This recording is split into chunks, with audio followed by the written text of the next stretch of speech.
Le vrai pouvoir ne crie jamais. De Sun Tzu à Nicolas Machiavel, les plus grands maîtres de la stratégie ont tous révélé, parfois à demi-mot, un secret ancestral. Le véritable contrôle appartient à ceux qui restent dans l'ombre, dans le silence absolu. C'est un art si sophistiqué, si tranchant, qu'aujourd'hui encore, les plus grands manipulateurs et les leaders les plus charismatiques l'utilisent. Non pas par instinct, mais parce qu'il existe une science précise, presque chirurgicale, derrière le silence en tant qu'instrument de domination. Êtes-vous déjà demandé comment le silence, souvent perçu par les esprits faibles comme une absence, un vide ou une soumission, peut en réalité être l'une des armes les plus redoutables de l'arsenal psychologique ? Dans un monde moderne qui nous bombarde constamment d'informations, de notifications et de bruits parasites, l'attention est devenue la monnaie la plus précieuse. Le silence, lui, se dresse comme une forteresse inébranlable. Ce n'est pas une coïncidence que les esprits les plus brillants ont fait l'éloge de la retenue. Sun Tzu disait que vos plans soient sombres et impénétrables comme la nuit, et quand vous bougez, tombez comme la foudre.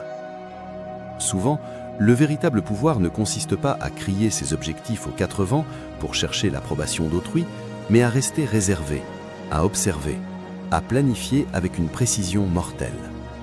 Pensez à ce moment où vous avez partagé un projet ou une idée avant qu'elle ne soit pleinement mûre. Rappelez-vous la manière dont le simple fait d'en parler a dissipé votre motivation, diminué son impact ou pire, a donné à d'autres la possibilité de s'en emparer. Dans la psychologie du pouvoir, le silence n'est jamais une action passive. C'est un choix atrocement puissant. Imaginez un instant un lion tapi dans les hautes herbes de la savane.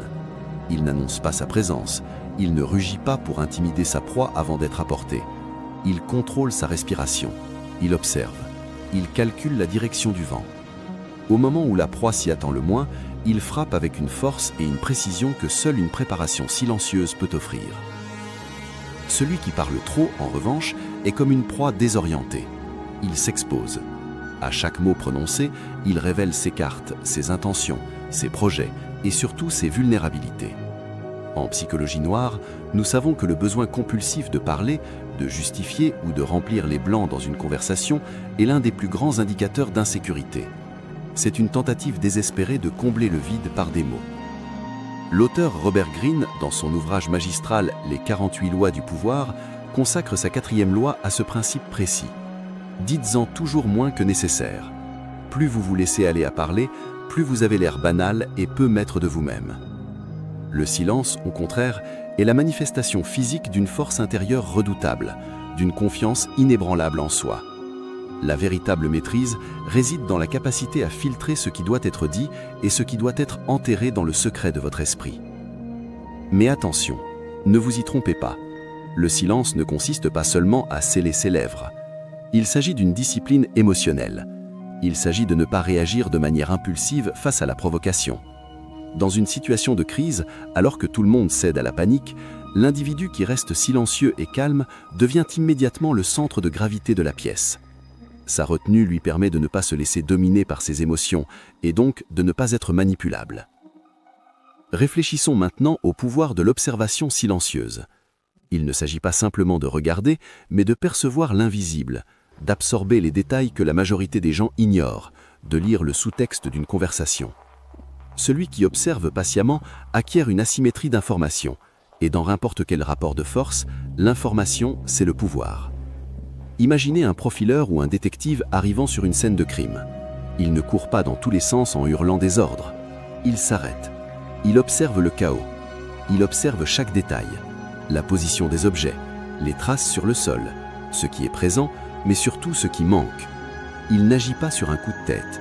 Il recueille, analyse et cherche la vérité derrière l'illusion. Entrer dans une pièce en gardant le silence, c'est comme entrer dans une immense bibliothèque où chaque personne est un livre ouvert. En vous taisant, vous laissez les autres parler. Et plus ils parlent, plus ils se trahissent. Vous commencez à lire leur langage corporel, leur micro-expression, leur tic nerveux, le ton de leur voix. Vous percevez non seulement ce qu'ils veulent vous faire croire, mais aussi ce qu'ils essaient désespérément de cacher. Comment cela devient-il une arme de domination ? C'est très simple.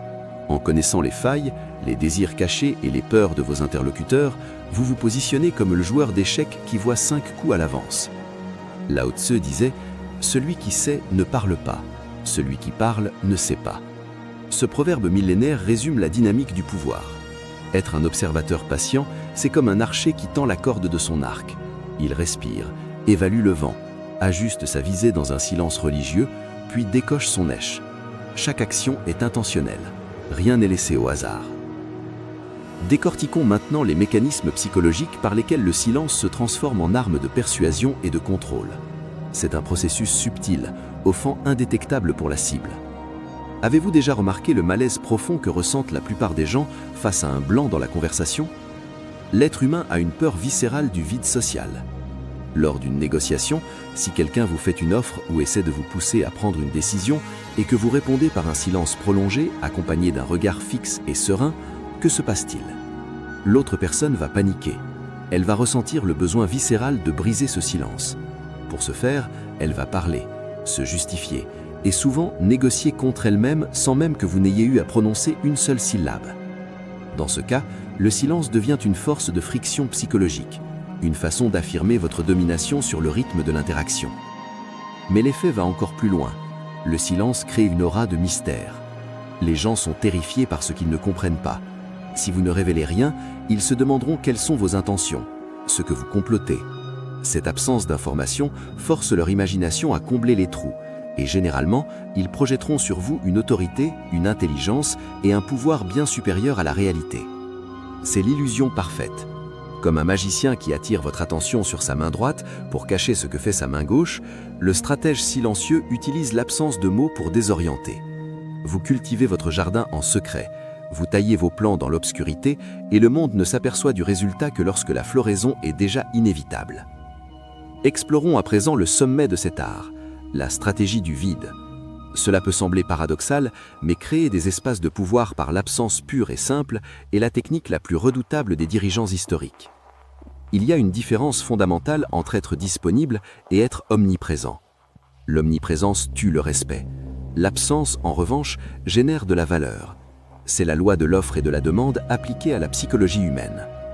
L'homme supérieur est impassible par nature. On le loue, on le blâme, il n'en ressent rien. Ces mots de Napoléon Bonaparte illustrent parfaitement ce concept. Le contrôle par l'absence se manifeste par votre capacité à ne pas vous impliquer dans les drames futiles, à rester distant. En vous retirant d'une situation, vous créez un vide qui aspire l'attention des autres vers vous. Dans un groupe où tout le monde crie pour avoir raison, celui qui se lève et quitte la pièce en silence est celui qui détient le véritable pouvoir. Le non-agir n'est pas de la paresse, c'est une action hautement délibérée. C'est refuser de jouer au jeu selon les règles dictées par les autres. Moins vous vous dévoilez, plus vous devenez un concept, une idée, une entité fascinante pour ceux qui vous entourent. Comprendre ces concepts est une chose. Les appliquer pour reprendre le contrôle de votre vie en est une autre. Voici comment vous allez implémenter cette science dès aujourd'hui. La première règle est celle des 15 minutes. Commencez par vous réserver un sas de décompression absolue. 15 minutes par jour, sans téléphone, sans musique, sans interaction. Apprenez à supporter votre propre silence. Observez l'agitation de votre esprit redescendre. Ce simple rituel augmentera considérablement votre clarté mentale et votre tolérance au stress. La deuxième règle est la pause stratégique de 3 secondes. Dans la vie de tous les jours, lorsqu'on vous pose une question importante, ou pire, lorsqu'on vous provoque, imposez-vous de ne jamais répondre immédiatement. Respirez, regardez la personne dans les yeux, comptez jusqu'à 3, puis parlez. Ce micro-silence désarme l'agresseur et donne un poids monumental à votre réponse. La troisième règle est de pratiquer le sevrage numérique et social. Ne soyez pas toujours disponible, ne répondez pas aux messages dans la seconde.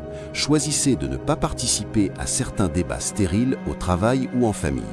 Laissez votre absence peser et observez comment les autres commencent à rechercher activement votre validation. La quatrième et dernière règle est l'observation auditive. Pendant 24 heures, fixez-vous l'objectif de parler 80% de moins que d'habitude. Remplacez vos affirmations par des questions ouvertes. Écoutez vraiment. Analysez les intonations. Vous découvrirez des facettes des gens de votre entourage que vous n'aviez jamais soupçonnées. Comme le disait le philosophe stoïcien Épictète, ce ne sont pas les événements qui perturbent les hommes, mais l'idée qu'ils s'en font.